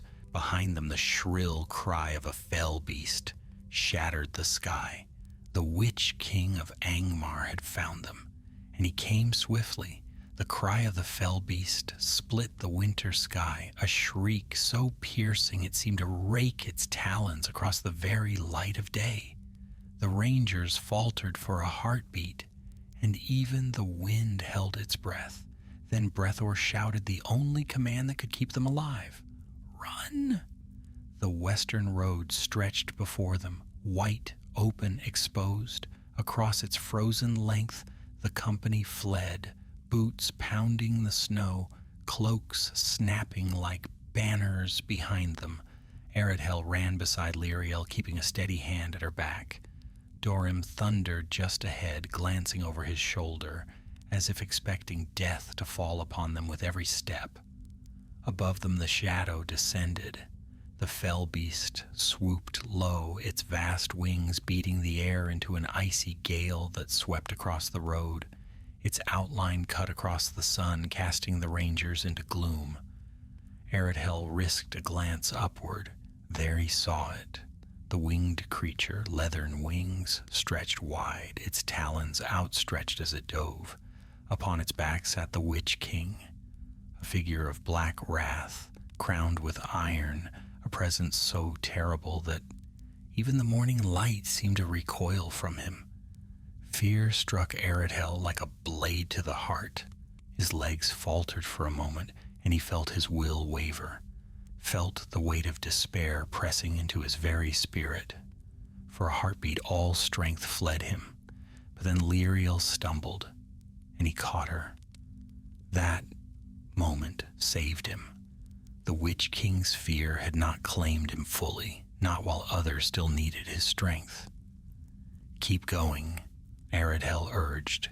"Do not yield to him." Brethor raised his voice, steady and commanding. Eyes forward, do not meet his gaze, run for the rise. Fornost lies just beyond. The rangers pushed onward, but the fell beast descended again, so close its claws scraped the snowy earth. One ranger cried out as the creature's wing buffeted him, sending him sprawling. Aradhel leapt to pull him up, though terror clawed at his throat. The Witch King's voice rolled across the road like thunder. Flee, if you can, little kings of dying lines. The words burrowed into their hearts, heavy with despair. One of Brethor's men stumbled to his knees, clutching his head, overcome by the weight of the Nazgul's will. Dorim seized the fallen ranger and hauled him upright. Move before he circles again. The company surged forward. They reached the foot of the long rise that led to Fornost's outer fields. The hill climbed steep and high, a pale ridge that shone under the weak winter sun. If they reached its crest, the ancient city's watchtowers would come into view, but the fell beast shrieked a third time. Something in that cry broke the air itself. Snow blew outward in a sharp ring. The shadow of the Witch King fell across the road. He was descending. Brethor turned, face set in grim determination. Form a rear line. Shields up. We buy time for the wounded to reach the rise. Thalanor grabbed Aradhel's arm. You cannot stay. Brethor needs you at the front. But Aradhel shook his head. No, I remain. Lyriel must reach safety, and someone must stand. He turned to Lyriel. Her face was pale as frost, yet the lantern glimmered faintly in her hands. Go with Dorim, Aradhel said gently. Reach the rise. Keep the lantern hidden until its light is needed. Her voice trembled. Aradhel, the Witch King will kill you. He forced a small, steady smile. Not if you reach Fornost. Not if our warning brings strength to meet him. Dorim placed a firm hand on her shoulder. Come. We cannot waste another breath. She hesitated, clutching Aradhel's wrist for the smallest moment. Then she nodded and ran with Dorim and the wounded toward the rise. Aradhel turned to face the shadow. The rangers formed a tight line across the road, 8 shields, spears braced, Brethor at the center. Aradhel and Thalanor stood just behind them. The fell beast dove. Brethor shouted, Stand fast! The creature's talons slammed against their shields with terrible force, scattering snow like white fire. The rangers staggered, but did not break. The Witch King extended a gauntleted hand. A wave of cold rolled outward, dimming the day, frosting breath and blade alike. Aradhel felt the strength in his limbs falter. Brethor, sensing the danger, raised his spear and shouted words of old, words of the North Kingdom, of Arnor unbroken, of kings who stood when all hope failed. For a moment, only a moment, the Witch King recoiled, as if those ancient words stirred memories buried deep within his shadowed form. Thalanor seized the chance. Loose, his arrow flew straight and true. It struck the Witch King's shoulder, yet passed through as though through smoke. The Nazgul laughed. A futile gesture for mortal hands. He raised his mace. Lightning gray shadows swirled around it, gathering force. Brethor lifted his shield, shouting for the men to brace. The Witch King swung. Aradhel leapt forward, shoving Thalanor and 2 others clear. The mace crashed into Brethor's shield. The shield shattered. Brethor was hurled backward across the snow like a broken doll, landing hard and unmoving. Brethor! Aradhel cried. The Witch King's helm turned toward him. You, he said softly, have meddled too long. Aradhel felt the cold seep into his bones. His legs buckled, but from the rise above came a sudden glow. Lyriel's lantern. Its light flared once more, bright, white, sharp as a falling star. It burst across the battlefield in a radiant arc, casting back the shadow for a heartbeat. The Witch King hissed and raised his arm to shield himself. The fell beast reared, shrieking. Aradhel seized the moment. With a cry drawn from the last dregs of strength within him, he lunged forward and drove his sword into the beast's wing. The creature screamed, twisting violently. The Witch King's balance faltered. "Rangers, now!" Thalanor roared. The surviving rangers rushed forward, spears stabbing at the wounded beast. Though their weapons did not pierce the Nazgul, they struck flesh enough to send the monster staggering into the air. It beat its wings frantically, dragging itself skyward, trailing blood and smoke. The Witch King's voice echoed as he rose. "You cannot halt the doom I bring. Arthedain shall fall. Fornost shall burn. Your courage buys nothing but a slower end." Then the fell beast wheeled eastward, disappearing into its shrouding cloud. Silence fell upon the road. The rangers sagged, spent. Aradhel dropped to one knee, gasping as the shadow lifted from his spirit. Thalanor knelt beside Brethor, but after a moment he bowed his head. Aradhel closed his eyes briefly. Brethor had fallen defending them, defending Arthedain itself. Dorim and Lyriel hurried down the rise to join them. Lyriel's face was streaked with tears. "Aradhel, are you hurt?"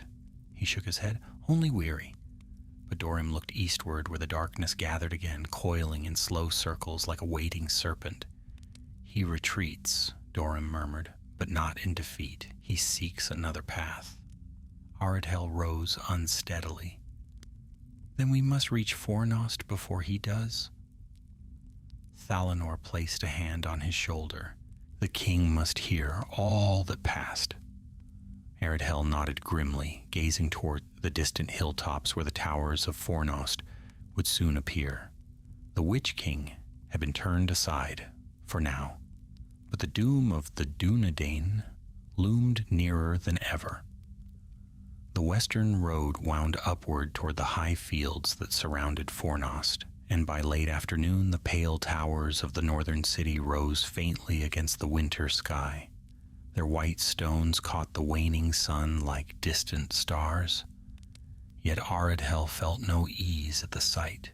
Too much had been lost, and the shadow that followed them had not dispersed. It lingered at the edge of vision, trailing them like a dark hound. The rangers marched in solemn quiet. Brethor's body had been placed upon a makeshift bier formed from spears and cloaks. 4 soldiers bore him with measured steps, their faces drawn with grief. The company moved not as a war band, returning victorious, but as survivors, returning from the brink of doom. Lyriel walked at Aradhel's side, her lantern dimmed to a gentle amber glow as though it too mourned. Dorim kept slightly ahead, scanning the road for signs of danger, though Aradhel saw a heaviness in his posture. Thalanor, usually calm and sharp-eyed, bore a look of grief that sat strangely upon him, and it weighed on the company more heavily than the cold. At last they crested the final rise. Before them spread the wide plain of Fornost, its outer farms and scattered watchtowers standing against the growing dusk. Smoke curled from chimneys, and the faint toll of a bell drifted on the wind, calling the city to the evening hour. But as they neared the first stone marker of the King's Road, a guard post emerged from behind a low ridge. 2 lines of Dúnedain stood waiting, spears gleaming, cloaks stirring in the breeze. At their center stood a tall man clad in silver-edged mail, his hair dark as raven's wings, his bearing proud, yet sober. Aradhel's heart tightened. It was King Arvedui. the last king of Arthedain. Arvedui stepped forward as the rangers approached. His gaze fell first upon Brethor's bier, and sorrow shadowed his stern features. "Captain Brethor," he murmured, "a loyal heart, steadfast to the end." He bowed his head, and the rangers lowered their spears in silent salute. The moment passed with the stillness of falling snow. Then Arvedui lifted his eyes to Aredhel. "Captain Aredhel of the North Watch," the king said, "I am told you bring dire tidings." Aredhel stepped forward, kneeling. "My lord, the Witch King moves in force. His vanguard of trolls marches for the Western Pass. We blocked it for a time, but he will clear it soon. He hunts us. He hunts all Arthedain." Arvedui's jaw tightened. "We feared this day would come, though we prayed it would not be in our time." Thalanor stepped beside Aredhel. "My king, the Witch King himself, descended upon us. Captain Brethor fell defending our retreat. We barely escaped his wrath. And a witch of Angmar sought to bind us with dark mists," Dorim added. "The enemy's sorcery grows bold." Arvedui's gaze swept over them, stern but mindful. "You have all risked your lives for Arthedain. Your deeds will not be forgotten." His eyes came to rest on Lyriel and on the lantern she carried. "That light," he murmured, "I have not seen its like since I was a boy." "Where did you find it?"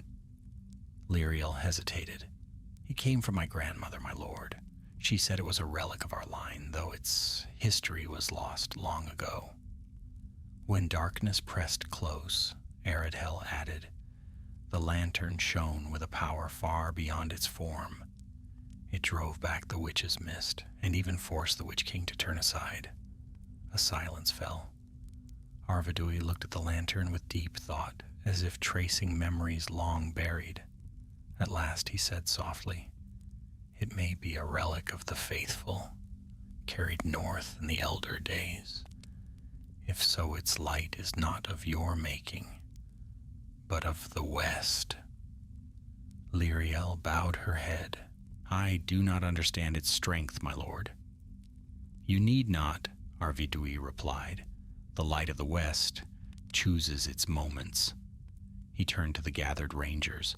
"Fornost must ready its walls. The Witch King's blow will fall soon, and it will fall hard." Aredhel rose, steadying himself. "My king, what is your will?" "We prepare for siege," Arvedui said. "The north must stand." The rangers saluted, their cloaks whipping in the rising wind, but even as they prepared to march, a horn sounded from the eastern watchtower, 3 sharp blasts. Aredhel stiffened. "A signal! Urgent!" Arvedui's eyes narrowed. "News reaches us quickly today. Let us hear what tidings fly so swiftly." Moments later, a lone rider approached, horse steaming, breath ragged. He slid from the saddle and knelt. "My king, enemy movement spotted on the eastern plain. Not trolls, not wargs, men, many men." Dorim muttered a curse. "The hill tribes." "Not only them," the rider said. "We saw banners, black banners bearing the claw of Angmar." Aredhel's stomach dropped. "Then the Witch King seeks another path. He sends his armies west while his trolls clear the pass." Arvedui nodded grimly. "He means to strike Fornost before our full strength gathers." Thalanor frowned. "He tests our lines, forces us to divide, and seeks to break our spirit," Dorim added. "He wants us to fear his shadow more than we fear death." Arvedui turned to Aredhel. "You know the land between here and the Weather Hills better than any among us. Tomorrow, you ride east with a company of scouts. Find the enemy's true number, learn his route. The fate of Arthedain may hinge upon this knowledge." Aredhel bowed deeply. "I will go, my king." Arvedui placed a hand upon his shoulder. "You have done more than most men in a single day, but the North has need of you still. He turned to Lyriel. You will remain in Fernost. That light may be needed within the city's walls, should the Witch King press his assault there. Lyriel's face flushed. My lord, Aredhel will be in danger. The lantern cannot be risked on open ground, Arvedui said gently. You bear a relic of hope, and hope must be guarded. Her eyes glistened, but she bowed. As you command. Arvedhel longed to speak to her, even for a moment, but the king raised his hand. Night falls, and the shadow draws near. He signaled his captains. Prepare Fornost. The doom of our people marches upon us. As they entered the city, the sun dipped behind the western hills, painting the sky with streaks of gold that quickly faded into dusk. And far to the east, across the snowfields, a cold wind rose. It carried with it the echo of a distant cry, faint but unmistakable, the Witch King's voice calling his legions to war.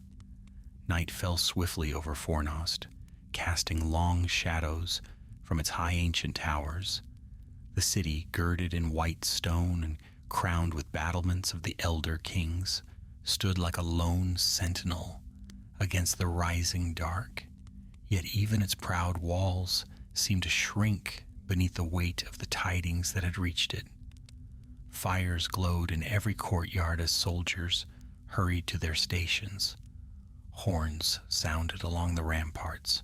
The northern kingdom was stirring for war. Aredhel felt the tension in every stone as he walked through the courtyard of the keep. Rangers and townsfolk alike moved with grim purpose, bearing arrows, provisions, and shields. Children peered from doorways, fear widening their eyes. Mothers gathered them close, whispering soft comforts that felt thin against the gathering storm. The air itself seemed to tremble. Thalinor joined Aredhel at the gate where the scouts prepared their mounts. We ride at dawn, he said, tightening the strap on his quiver. The king wants us on the eastern plain before the enemy presses too close. Aredhel nodded. It must be done. If we fail to learn the Witch King's true design, Fornost may be taken unawares. Dorim approached, his heavy cloak dusted with snow. I will ride with you. I know the ways the hillmen favor, the hidden gullies, the old burial mounds, the paths that wind around the weather hills. If Angmar marches through those lands, I will know it. Aredhel clasped his arm. Then we three ride together. Yet as he prepared to mount, he found Lyriel waiting near the stables, her lantern held close to her chest, its warm glow reflected in her sorrowful eyes. Aredhel's steps slowed. You should be within the keep, he said softly. It is not safe outside the walls. She shook her head. I could not let you ride without speaking to you. The words stirred a warmth and ache in equal measure. He stepped closer, lowering his voice. Lyriel, I must go. The king has commanded it. I know, she swallowed, but I fear this road, Aredhel. The Witch King hunts you. He nearly struck you down upon the western road. Even now his shadow lingers over the fields. Aredhel felt the chill of that memory, the shriek of the fell beast, the crushing despair, Braithor falling beneath the Nazgul's mace. He hunts all our people, Aredhel said gently, not just me.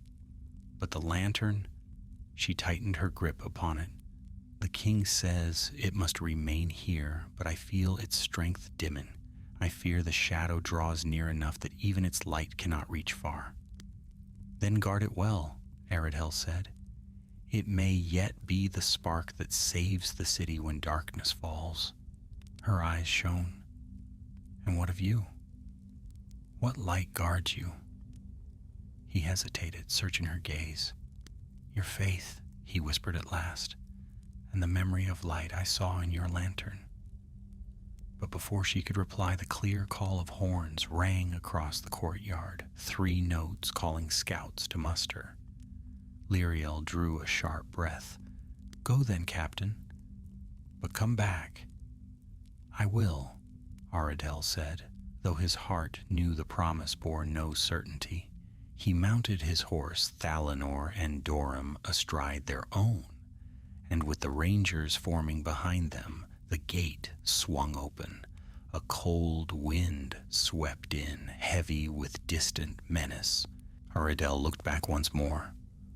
Liriel stood alone, lantern in hand, its glow pale against the night. Then the company rode into the dark. Dawn was a thin, bleak light, spreading in silver bands across the snowy plains. As the scouting company made its swift progress eastward, their breaths steamed in the frigid air, hooves crunching through layers of frost. No birds cried, no breeze stirred. The north lay in a silence that felt watchful. Thalanor rode slightly ahead, eyes sharp. "There are tracks," he murmured, gesturing at faint impressions along the hillside. Broken snow, deep indentations, the remnants of crude camps. Hillmen passed here in number. Dorum dismounted to study the marks. 2 days old, he said. They marched with haste. Too much haste for men unled. They followed a banner. Aradel scanned the horizon. And the Witch King? His shadow passed in the night, Thalanor said. The clouds still bear the stain. Indeed, a smear of gray-black clung to the far eastern sky, like smoke that refused to disperse. They rode on. By midday they reached the first of the weather hills, low rolling slopes crowned with bare ridges. Snow lay thick on their sides, and the wind sweeping over them bit like knives. Dorum halted atop one such rise, his expression grave. "There," he said, pointing to the valley below. Aradel followed his gaze, and his spirit clenched. An army moved across the plain, not trolls, but hillmen, hundreds, perhaps more than 1,000. Their torches flickered in the pale daylight, banners whipping in the wind. Their cries rose like the low roar of a restless sea. Beside them strode ranks of creatures smaller than trolls, but brutish and broad, orc kind in greater number than the North had seen in many years. Thalanor exhaled slowly. A full battalion. They march west. "The Witch King means to flank Fornost," Aradel said. "He keeps the trolls for the pass, the men for the open plains." Dorum frowned. "But something is wrong." Aradel looked closer. The army moved with purpose, but not toward Fornost. They were veering south. "Toward the downs?" Thalanor murmured. "But why?" Before Aradel could answer, a chill swept over the hilltop. The air darkened, though no cloud crossed the sun. A dread gripped his heart. Dorum whispered, "Get down." They dropped low among the rocks, just as a vast shadow drifted over the hill, soundless, gliding with unnatural smoothness. The Witch King. He flew above the marching army, his fell beast wheeling silently through the sky like a dark omen. His gaze swept the land, seeking something beyond sight. Aradel felt the cold of his presence grip him like a hand, squeezing his heart. Only when the shadow passed, drifting southward with the army, did breath return to him. Thalanor rose cautiously. He moves his forces toward the Barrow Downs. Aradel's eyes widened. "The Barrows?" Dorum's face grew pale. "The dead kings?" he whispered. "Spirits bound to ancient tombs. If Angmar claims the Downs..." Aradel finished the thought grimly. "He will command the dead of old." Thalanor's jaw tightened. "We must return to Fornost at once. The king must hear of this." Aradel wheeled his horse. The wind rose sharply, as though urging them to hurry. But before they could descend the hill, the ground trembled. Snow sifted downward, shaken from the stones. Doram's eyes widened. Something wakes. From a gully below came a guttural roar, deep and rough like rocks grinding together. Dark shapes surged upward from the ravine, huge, lumbering forms, gray-skinned and snarling. More trolls, at least a dozen. Aradhel's heart pounded. They waited in ambush.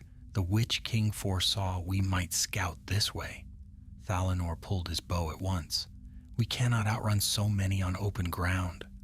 Doram drew his axe. Then we fight for our lives.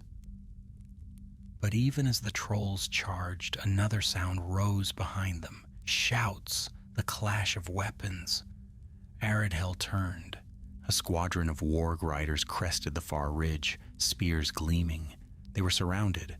Thalanor's voice sharpened. Aradhel, your command. Aradhel drew his sword. For Fornost, break through the northern slope. He spurred his horse. The trolls roared. The wargs howled. Steel met snow, and the battle for their return began. The trolls thundered up the slope like an avalanche of living stone, each step sending tremors through the frozen earth. Snow burst beneath their heavy feet as they charged, bellowing with monstrous fury. From the ridge above, the warg riders swept down in a swift, fanged tide, lean wolves with eyes like coals, and riders clad in blackened mail, spears lowered to strike. Aradhel felt the world tighten around him. Every path was cut off, but one, north, the narrowest slope of the hill, steep and treacherous. It was a route that demanded sure footing, daring, and no small measure of fortune. Yet it was the only gap in the closing circle of death. He raised his sword. Northward, ride hard and do not look back. Thalanor and Doram fell in beside him without hesitation. The rangers who remained, barely 6, formed a ragged wedge around their captain.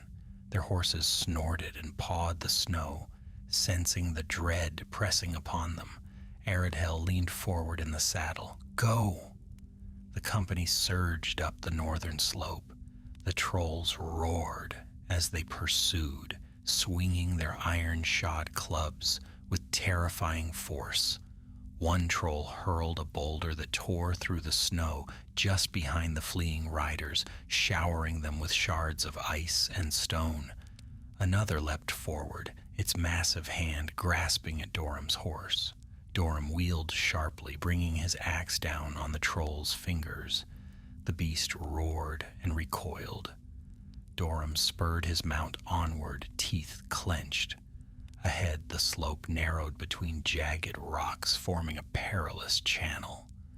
The warg riders veered to intercept them, bounding across the ridges with frightening speed. Their leader, a tall hillman with braids of bone tied into his beard, let out a piercing whistle. His mount lunged down the hillside, jaws snapping. Thalanor! Aradhel cried. The ranger loosed an arrow. It struck the warg square between the eyes. The beast collapsed mid-leap, tumbling down the slope and unseating its rider. The hillman rolled to his feet, drawing a curved blade, but Thalanor was already past him, galloping hard. Yet more riders closed in. Aradhel gripped his reins tightly, urging his horse up the steep incline. The snow gave way beneath them, sending clumps tumbling. A spear whistled past his ear. He ducked instinctively, felt the cold wind of death graze his cheek, and drove his mount harder. Faster, he urged, the higher ground. But the trolls were gaining. Their strides swallowed distance with terrifying ease. One troll nearly reached the tail of the company, swinging its massive club. The blow smashed into the rock, shattering it in a burst of splinters. A ranger cried out as fragments struck him, but he kept his seat. Doram looked back, eyes blazing. They are too many. Then we outpace them? Aradhel shouted. They reached the narrow crest of the hill. The The ridgeline stretched northward like the spine of some long-buried beast, narrow as a knife's edge. One misstep, one stumble, and they would fall down the sharp drop to the valley below. But the trolls, broad and heavy, struggled to climb the thin path. This ridge was their only chance. "Single file," Aradhel commanded. "Keep to the center." The riders formed a line, carefully guiding their mounts along the treacherous crest. Below them, the trolls clawed and scrambled, their weight sending them sliding back down the slope in furious howls. The warg riders circled, seeking another way up, but the ridge blocked them, too narrow for a charge. Aradhel dared to hope, until a piercing shriek tore through the air. His heart froze. The fell beast. Aradhel spun in the saddle just as the winged creature burst from behind the clouds. It descended with terrifying grace, its tattered wings beating slow and heavy, as if savoring the dread it spread. Upon its back sat the Witch King, iron crown gleaming faintly in the dying light. Thalinor's voice broke into a strained whisper. "He returns." Dorim clenched his axe. "We cannot outrun him." "No," Aradhel said, feeling ice flood his veins. "But we can defy him." The fell beast landed upon the slope to their right, its talons carving deep gouges into the stone. Its presence shrouded the ridge, dimming the daylight as though a great cloud settled over them. The Witch King raised his mace, its head wreathed in shadow. "Flee," he said, voice soft as falling ash. "Run to your little city of fading hope. The doom of the Dúnedain is already written." Aradhel steadied his horse, forcing his voice not to tremble. "We ride for Fornost," he said. "Your will does not rule these hills." "Bold words," the Witch King replied, "but your courage is hollow. You cannot escape my sight." And then he struck. The mace fell with a crack like thunder. The ridge quaked. Horses reared. Snow cascaded down the slope like a broken wave. 2 rangers lost their footing and slid down the far side, vanishing into the white abyss below. Aradhel shouted, "Hold the ridge, stay together." The Witch King swung again. A burst of shadow rolled across the crest, chilling bone and blood. Thalinor swayed in the saddle, barely recovering. Dorim roared, resisting the wave of despair pressing upon him. Aradhel's vision blurred. He felt his spirit bending beneath the Nazgul's will. The world darkened. And then a faint glow stirred on the horizon. A flicker, a tremor of gold. Then a growing beam of white that pierced the dusk like dawn breaking through storm. Aradhel blinked, breath catching. The lantern. Lyriel's lantern. Its light rose from the west, faint at first, then swelling as if answering some silent call. It shone from the distant fields beyond the ridge, bright, pure, a memory of lost towers and forgotten seas. The Witch King recoiled as though struck. His fell beast shrieked, rearing back. The dark aura around him flickered and thinned. "No," the Witch King hissed. "Not that light, not again." Aradhel felt strength surge back into his limbs, sharp, fierce, and sudden. "Now," he shouted, "ride!" The company spurred their mounts. The ridge sloped downward to the north, offering a narrow escape into the sheltered hollows beyond. The Witch King's mace swept toward them once more, but its force faltered, weakened by the lantern's glow. The fell beast lunged, but too late. Aradhel and the remaining rangers plunged down the northern slope. Snow flew beneath their hooves. Wind whipped past them. The Witch King's cry echoed across the hills, a shriek of fury and thwarted power. When at last they reached the valley floor, the shadow had withdrawn. Thalanor reigned beside Aridhel, gasping, "The lantern saved us, even from afar." Dorum nodded, awe and fear mingling in his gaze. "A relic of the West indeed." Aridhel looked back toward the distant walls of Fornost, where the faint glow still shimmered. "We must return," he said, "at once. Fornost must know the Witch King marches upon the downs." "And we," Thalanor said softly, "have only seen the beginning of the doom he brings." Aridhel tightened his grip on the reins. "Then we shall meet it." And with the shadow behind them and the fading lantern light guiding their return, the wounded company turned toward Fornost, toward the final stand that awaited the Dúnedain at the end of the age.